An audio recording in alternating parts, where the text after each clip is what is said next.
I couldn't have picked a more fitting song to precede this sermon, and I didn't know what Dorothy was going to pick.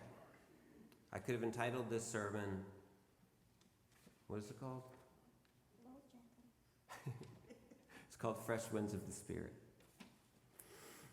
So what are some words that came to your mind as I read that pretty crazy Bible story? Anybody? Clever. Did someone say shrewd? What was that? Confused, yeah. I was confused by this story for years. Manipulative. Yeah. There seems to be an element of that for sure. Manipulative. One more? Embezzlement. Yeah, it looks like embezzlement, doesn't it? Thank you for sharing. As I said, today's gospel story has been one of my favorites about Jesus, mainly because it's so strange and it's so subversive. On the surface, it seems to be the story of a guy getting congratulated for being dishonest. But there's another way of looking at it. I've come to see it as a lesson in generosity and the importance of being clever. Now, I've always been a curious and clever boy. If some rule didn't sit well with me, I'd find a way around it. Anyone surprised by that disclosure? If I was faced with a dilemma, I would think outside the box to solve it. One time when I was leading an early morning fishing expedition with a bunch of kids at summer camp, I realized that we had run out of gas, and the skiff we were in had no oars, and we were far from shore, and the strong current was taking us out to sea. So I quickly tore apart the wooden tackle box, handed out pieces to the kids, and we leaned over the side of the boat and vigorously paddled our way to land. And then we hiked 30 minutes back to the camp, just in time for breakfast. The kids absolutely loved it. The camp manager, not so much. So how did I get to be like this? Well, for one, I was the neglected middle child, and if you know your family systems theory, that makes sense. Middle children often use creativity to make sense of a world that doesn't seem to notice them. But secondly, and perhaps more importantly, I grew up in the 80s, and I watched a fair bit of 80s TV. I was particularly drawn to television shows with clever heroes in them. Now, before I tell you my favorite show about a clever hero, allow me to describe some of his adventures, and when I'm done, you can yell out what show you think I'm referring to. So if you figure it out sooner, just please wait until I'm done. Number one of his clever adventures, he once created gunpowder from household items to blow open a locked door. One time, this hero plugged a sulfuric acid leak at a nuclear facility using a chocolate bar, relying on the fats and sugars from the chocolate bar to temporarily neutralize the sulfuric acid and seal the crack in the nuclear container. Anyone tried that? Works half of the time. He routinely built lie detectors from stethoscopes and alarm clocks. He jump-started vehicles with nickels and wires, and he disabled satellite dishes using tinfoil and candles. Can you guess who I'm referring to? Macgyver. That's right. It's Angus Macgyver from the show Macgyver. Did you know that in 2015, some dictionaries even added the word Macgyver as a verb, as in to MacGyver something? Here's an example of using the word Macgyver in a sentence. When Jane's car broke down in the middle of the desert, she had to Macgyver a solution using duct tape and a cactus. Pretty common story. It's all happened to us. Today's gospel story is about a clever and shrewd manager who, like Macgyver, when he realizes that he's in trouble, he uses his clever mind to find a solution. He gives discounts to all of his boss's clients, thus endearing them to himself, and also creating a lot of long-term business for his boss. And his boss is thrilled. And then Jesus applies this parable to the church.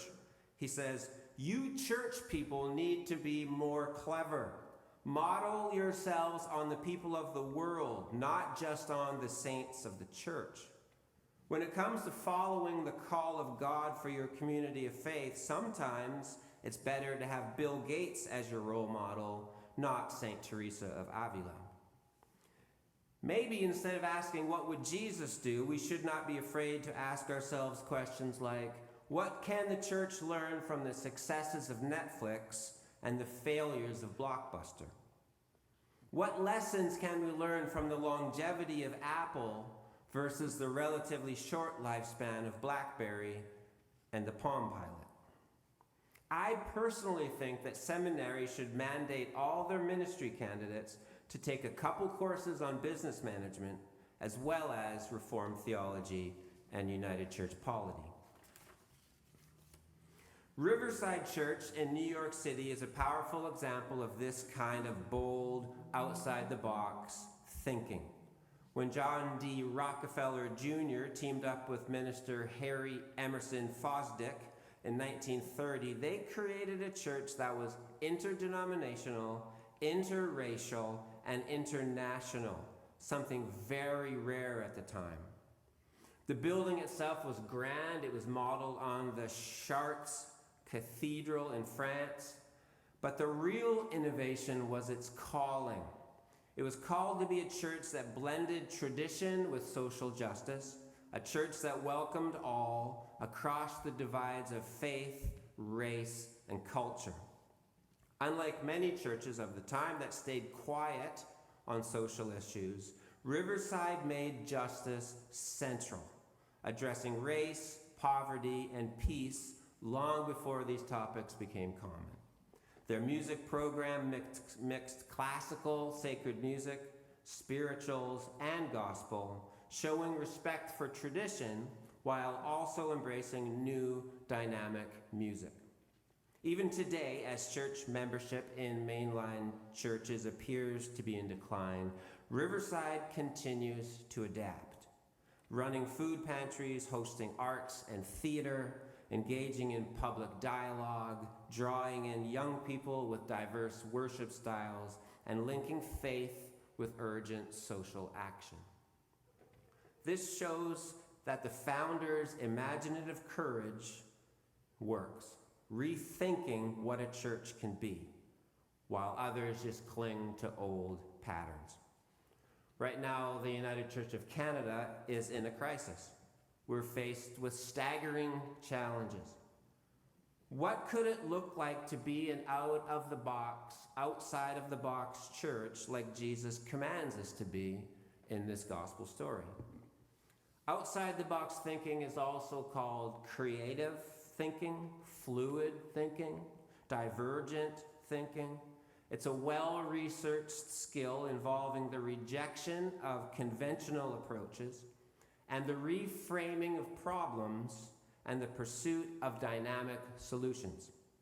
Studies connect it to the brain's right hemisphere. Ways to improve our fluid and creative thinking include strategies such as brain dumps, role play, reframing, and inviting perspectives from outside groups, like we did this morning. This creative approach is crucial for innovation in problem solving, and it enables organizations and individuals to better adapt and discover strategic solutions. That's a lot. There's a lot of research on that, but I'm just going to give you one tiny little thing. One simple little change that we can make immediately to adopt a positive, open mindset towards new ideas.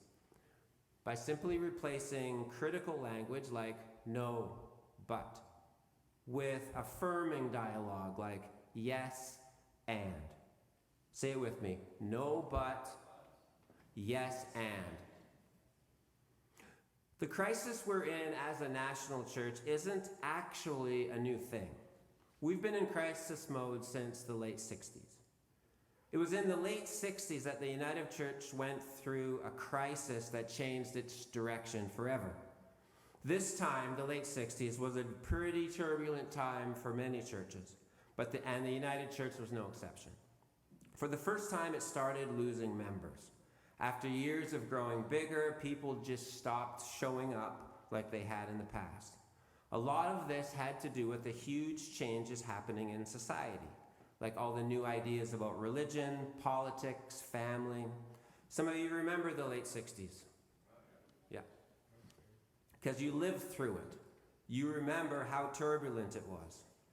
Inside our national church, there was a big debate about how it should connect to this ever-changing world. Some leaders wanted to update everything. They created a new controversial Sunday school curriculum. I don't know if you remember that one, Harry. Yeah, Stephen remembers it. And they tried to make worship feel more modern and open-minded. This is sometimes referred to as the liturgical renewal movement. And it led to a new worship book, more relaxed worship styles. But not everyone liked these changes. Some thought the church was losing its roots, focusing too much on social issues and less on traditional Christian teaching. Closely after this, in the 70s and 80s, there was another movement called the Charismatic Renewal Movement. Anyone remember that one? Not too many of us, but a few of us. This movement was about creating dynamic spiritual experiences, like receiving and using spiritual gifts and introducing energetic singing. A significant number of United Church members across the country wanted to be a part of what the Spirit was doing in the world through this charismatic renewal movement. But the United Church national leaders did not support it. They saw the charismatic renewal as being too emotional and divisive, so they pushed back against it, including any elements being included in worship. Now, I wasn't in the United Church back then, but I do remember the invigorating chaos that the charismatic renewal brought to my Baptist church. And eventually, as time passed, even my Baptist church adopted some of the elements of the charismatic movement. It's been dubbed by social historians as the Pentecostalization of the church. And it really resulted in an invigoration amongst many churches. From my studies at VST into the history of the United Church and studies on my own, I now look back at this time within the United Church as our struggle to adapt to a changing world. And I don't think our leaders always made the most clever choices. I wish they had Macgyvered a more outside-the-box path that still included embracing inclusivity, open liturgy, and social justice, but also including the positive aspects of the charismatic renewal movement, particularly the emphasis on spiritual gifts and dynamic worship. Churches that did participate in this renewal, like Coastline up the street, people are always asking me, how is Coastline so full? Coastline up the street are full on Sundays while many churches are not, because people seem to be craving a sacred spiritual experience, as well as an experience of sacred liturgy. So what's our hope for today? Jesus invites us to be clever, creative, bold, and generous, even in the tough times that we're facing. We face challenges for sure, but with God's help, we can discover new ways to grow the church, welcome everybody, and live out our faith powerfully. Our church needs more than tweaks and little fixes. It needs to heed Jesus' call to embrace imagination, to say yes and to new ideas and shutting them down instead of shutting them down with a no but. It's about daring to dream new possibilities for God's kingdom and being open to change. learning from unexpected places, and growing with courage and hope. We may have missed some opportunities to fully embrace the Spirit during our earlier years, but it's not too late. There's no expiry date on Spirit. God's Spirit is still moving amongst us, calling us to openness, renewal, and transformation. When we open our hearts to that Spirit, fresh life and bold new directions become possible, because the future is not fixed. With faith, creativity, and God's Spirit, we can Macgyver solutions that turn crises into opportunities, fear into hope, scarcity into abundance. Together, inspired by God's Spirit, we can build a vibrant, welcoming, and bold community. A church that reflects the boundless creativity of God and live into a future full of life and promise. Thus ends the lesson. Thanks be to God. At this point, I'll invite the ushers to come forward, and as I say every Sunday, if you're not a check person or a cash person, but you like the content of this service,